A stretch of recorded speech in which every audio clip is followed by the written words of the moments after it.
ఆనాడు ఇందిరమ్మ ఇండ్లు మేము ఇస్తే 10 ఏళ్లలో మీరు ఏ పేదోడికి ఇల్లు ఇవ్వకపోవడం వల్లనే కదా ఇవాళ వేలాది మంది పంజగుట్ట వరకు ట్రాఫిక్ జామ్ అయ్యే పరిస్థితులు ప్రజలు మీరు ఎన్నడూ ఆ గేట్ల దగ్గరికే రానియలేదు కదా. 15 ఫీట్ల ముళ్ళ కంచెలు వేసి అడ్డం పెట్టి పోలీసుల పహారాల మధ్య మీరు కాపలా కాసి తెలంగాణ వాడు అనేటోడు ఎవడు ఆ వైపే కన్నెత్తి చూడకూడదని అడ్డుకొని కార్పొరేట్ కంపెనీలోళ్ళు పెద్ద పెద్ద కార్లలో లోపలికి బాజాబ్తో వస్తుంటే తెలంగాణ బిడ్డలు తెలంగాణ కోసం త్యాగం చేసిన వాళ్ళు రోడ్డు పక్కన ఆ పక్కన దోషులాగా నిలబడి అర్ధాకలితోని చూస్తుంటే పెద్ద పెద్ద ఎంపాల కార్లలో మీ దాంట్లోకి లోపలికి వచ్చి పోతూ ఉంటే వాళ్ళకేమో రాజస్వాగతం పలుకుతూ వీళ్ళని మాత్రం హీనంగా చూసిన రోజులు పోయి అక్కడుండే 15 ఫీట్ల ముళ్ళ కంచెల్ని 7 తారీఖు నాడే బద్దలు కొట్టినము.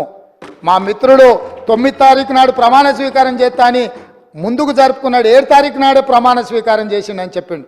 అవును, 9 బదులు 7 నాడే చేసిన. ఎందుకనంటే మాకందరికి ఆతృత ఉండే ఈ ముళ్ళ కంచెల్ని అర్జెంటుగా బద్దలు కొట్టాలి, ఆ గేట్లు బద్దలు కొట్టి తెలంగాణ బిడ్డలు ఆ ప్రగతి భవన్ పేరు మీద గడిని నిర్మించుకొని దుర్మార్గమైన పాలన అందిస్తున్న ఆనవాళ్లను నేలమట్టం చేయాలన్న ఆలోచనతోని 9 తారీఖు అనుకున్న ప్రమాణ స్వీకారాన్ని 7 తారీఖు నాడు ఏ నిమిషంలో మేము ప్రమాణ స్వీకారం మొదలుపెట్టినామో ఆ నిమిషంలోనే ఆడ గేట్లు బద్దలు కొట్టి తెలంగాణ ప్రజలకు ప్రవేశం కల్పించినాం. ఆ ఆనందం చూస్తే శ్రీలంకలో రాజపక్షే రాజసౌధం మీద శ్రీలంక ప్రజలు ఏ రకంగా ఆ రోజు ప్రవర్తించినరో ఇక్కడ కూడా అదే విధంగా తెలంగాణ ప్రజలు అక్కడికి వచ్చారు అధ్యక్ష. ఇది కళ్ళ ముందు జరిగిన చరిత్ర. అందుకే 9 తారీఖు బదులు 7 తారీఖు నాడు ప్రమాణ స్వీకారం చేపట్టిన అధ్యక్ష. ఈ ముళ్ళ కంచెల్ని బద్దలు కొట్టడానికే ఆ గేట్లు బార్లా తెరిచి మా తెలంగాణ బిడ్డలు అందులోకి రావడానికి. ఎందుకంటే వాళ్ళ రక్తాన్ని చెమటగా మార్చి కట్టిన పన్నులతో కట్టిన సౌదాలు అవి మీకు శ్వేత సౌదాలేమో కానీ మీరు ఏ సౌదాలని మీరు అనుకుంటున్నారో మాకు తెలియదు.